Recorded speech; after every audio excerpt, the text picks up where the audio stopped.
ôi. Các bạn thì làm điều rồi. Tìm tiền là làm con đâu. Quất đi à? Quất đi như thỏ. Quất đi như thỏ. Chúa, con sợ bài cái số bị không đấy. Cái đồ ăn của lệ, xin em để tôi xem là ăn đùa lệ á, số bị ăn đùa lệ. Ăn đùa lệ, số bị lệ, đâu có đâu. Cái bé nó ăn còn chung ăn mấy cái đâu đâu.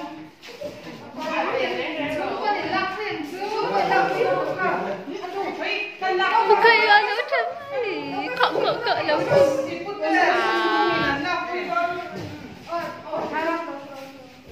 Không có cho nó phải tiền. Ai thì con số mình có thu về để rồi đấy. Thu về để rồi số mình. Đi để quên về cái đâu đâu thì cũng đấy. Quên quên là cái gì? Để không bài.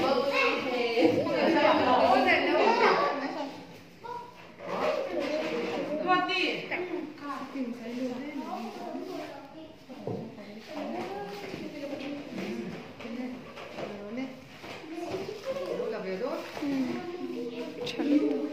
Kita ambil nanti kan dia